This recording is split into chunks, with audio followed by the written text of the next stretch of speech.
Hello everyone. Now let's discuss how actually we can monitor our pipeline.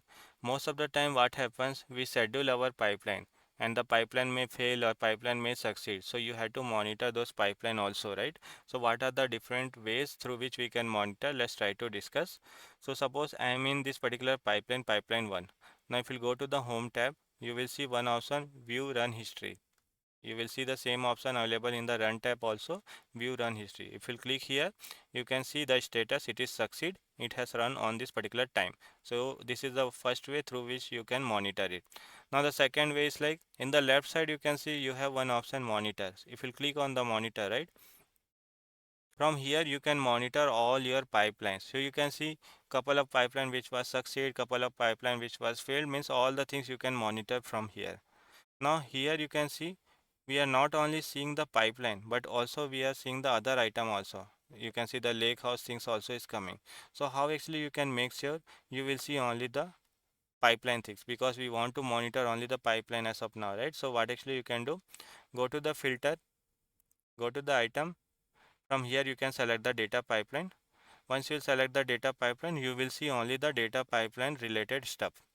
Now suppose you want to see why actually it got failed, you want to analyze this, so click on this pipeline 1.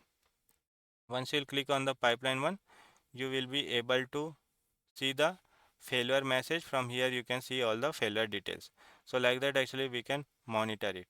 Now if you come here, right, you can see only the few column actually it is showing, like what is the status, what is the item type, what is the start time, submitted time and the location. But suppose you want to see more details, so what actually you can do, come to this column option. Suppose you want to see the end time, suppose you want to see the duration or what duration actually it has run, you can select that, and if you'll apply, right, you can see it has run for this particular duration and all. So this kind of the details you can get. We have a couple of more option also available. What is the refresh type, what is the run kind, you can see job instance, what is the capacity through which it is running. So these all the option also you can select and you can see the details. So like way actually we can monitor our pipeline, and any kind of the failure is happening, you will get those details. So like you can see this pipeline has run on this particular time period. It has ended in this particular time period. It has run only for the 14 seconds and after that it got failed.